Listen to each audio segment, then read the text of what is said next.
The majority of my woodland photography is enjoyed in woodlands close to home, but recently I've had an urge to experience other areas of the UK, spread my wings, be inspired by new challenges, and perhaps crumble or be creative with the pressure of limited time. I find myself approaching photography trips in much the same way as I go about my local work. I don't feel fulfilled either photographically or personally to just tick off the honeypot locations.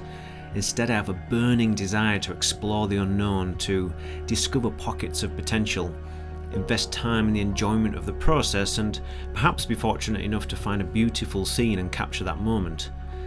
Acceptance of time, the willingness to explore, and the contentedness in just being there is for me the very essence of nature photography. Every now and then you stumble upon a little piece of magic and your emotion tells you all you need to know. One day this place will reward you with something special. Until that moment, I find it's imperative to allow yourself time to connect, learn and understand.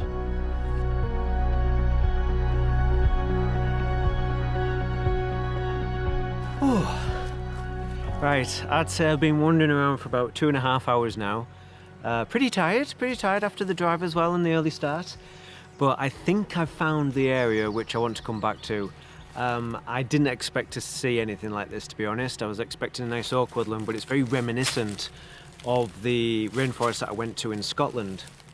These fantastic oak trees, an abundance of mossy rocks, but it is chaotic. And I'm quite accustomed to woodland photography, but I'm feeling pretty overwhelmed at the minute. I'm not really sure where to look. There's so much going on, and the expanse of the woodland is more significant to what I'm used to photographing closer to home. But I would imagine with the moody conditions, perhaps mist, fog, whatever, heavy rain, then I think things will start to simplify down and I can make more sense of it. And the good thing is that places like this thrive because of the frequently high humidity. So that kind of gives me a little bit of confidence that we might get some of those very humid, very wet, very more foggy or misty conditions while I'm here over the next few days. But the thing is that I've got so many other places that I want to explore, but 5 days just in this one location is actually a relatively short period of time. I could spend weeks, months here, no problem at all, but I don't have that luxury. But yeah, really happy I found this area. We'll see what tomorrow morning brings. If that doesn't work, then hopefully another day will work. But yeah, overwhelmed but excited in equal measures.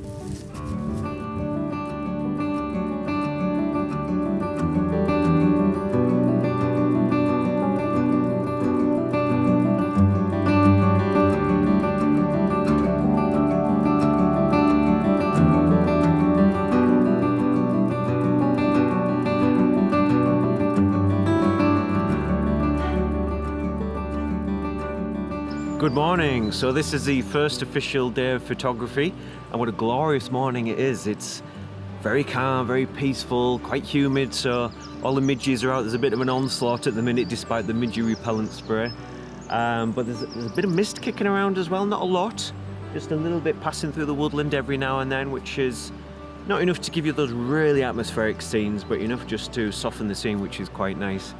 So what I've decided to do was I wanted to head back to that lovely location that I found yesterday, but I wanted to approach it from a different angle.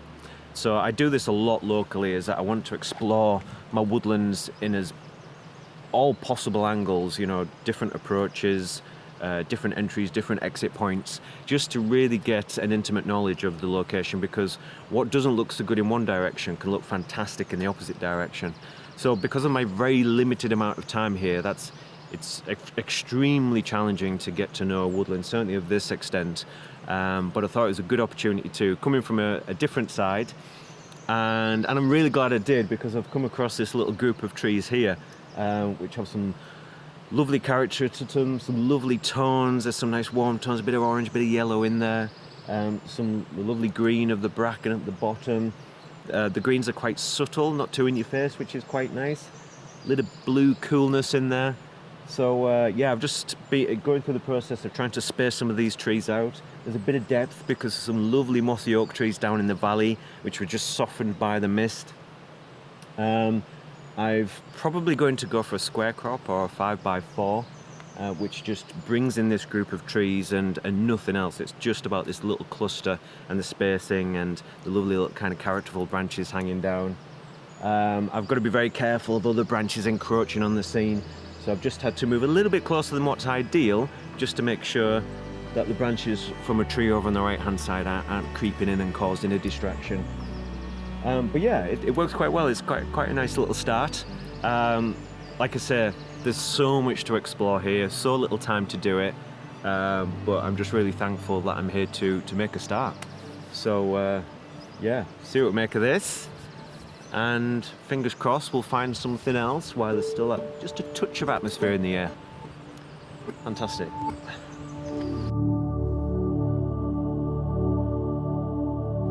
Going back to what I said near the beginning about allowing time to learn and understand, well, what I essentially mean is that I want to connect with the location so I can interpret its best characteristics and let that inform the types of images I want to take. I was keen to capture a feeling of a rich, temperate rainforest, and I'm quite pleased with this as a first image. I would have preferred a touch more breathing room, but my time in Woodland has taught me to embrace the imperfections. I've been quite particular about the separation of elements, the use of the background canvas of trees, and I do love a central component to my images, so I've used the light mist, the distant mossy tree, and a sense of space in this area.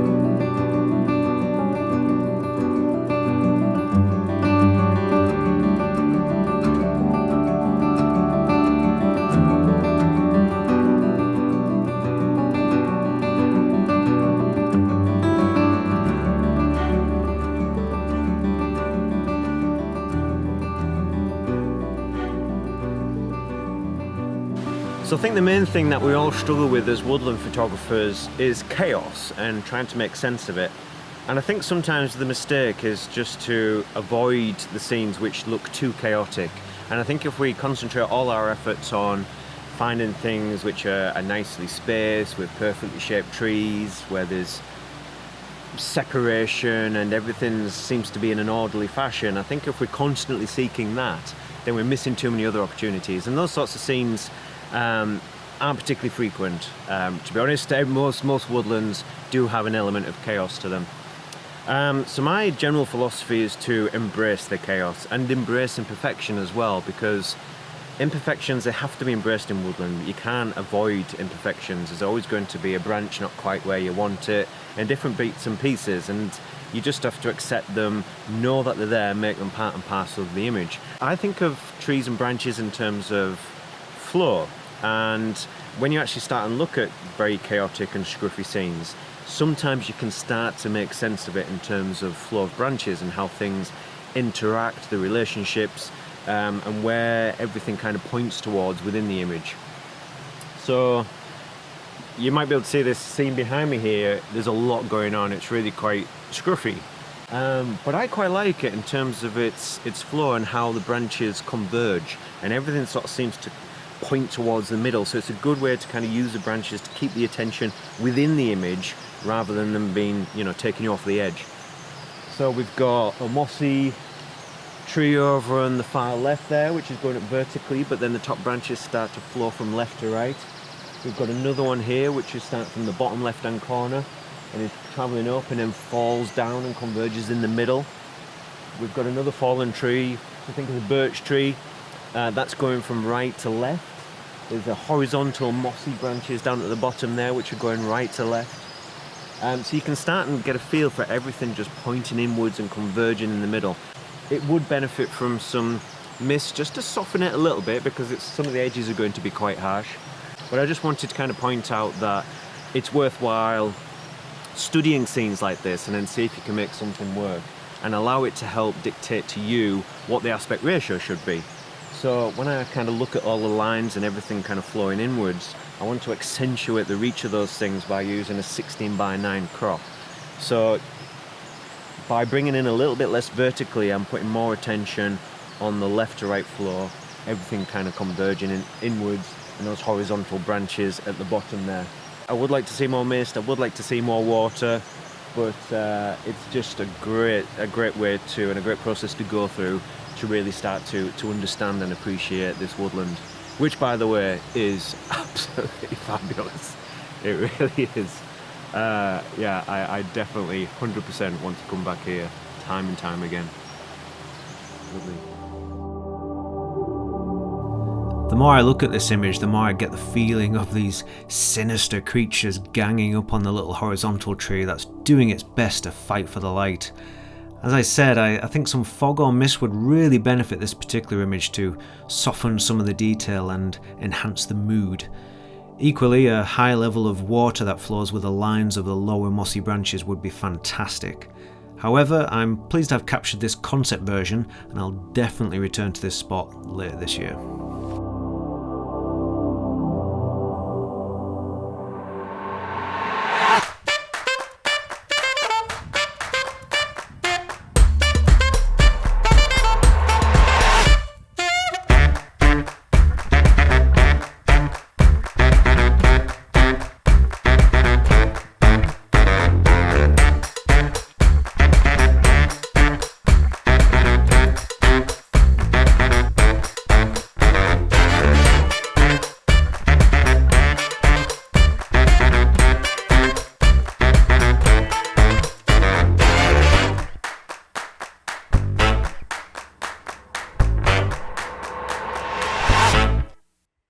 So we had a great time in the old Oakwood this morning, such a magical place with all that moss and character, but we've barely scratched the surface there. There's so much time to invest there to really make the most of it, but we had lots of other places we wanted to scout and potential to uncover, so we finished relatively early, but now the sun's out, it's clear blue skies, about 22 degrees, so the complete opposite type of weather to what you'd expect from Wales. But it's nice, you know, it's a great opportunity to come out, explore locations, prepare ourselves, get a good feel for the types of images we want to capture, so that if we do get some good conditions this week, then we feel as if we've got a good idea of exactly where we want to go and the type of work we want to achieve. Now, these two trees behind me, I don't know if you recognise them, they were this fabulous pair of oak trees I photographed almost exactly 3 years and 1 month ago. It's an image called Guardians of the Forest. Now, the conditions are completely different today, but I've not been back since I first photographed them, so it's fantastic to see them again. I just wanted to check in, see how they're doing. It's good to see that they're still standing in exactly the same way as what they were. So, well, it's a very different scene today. There's a lot of high contrast. It doesn't work quite as well, nothing like those magical misty conditions that I had 3 years ago. But if we do get the right conditions, then I would love to come back and photograph them again, because I just think they're a fabulous pair. So, but for now, we'll probably have a bit of a wander around here, see if there's some other shots to be taken, then call it a day. But thank you very much for watching this episode, and I hope you tune in for the next one from Wales.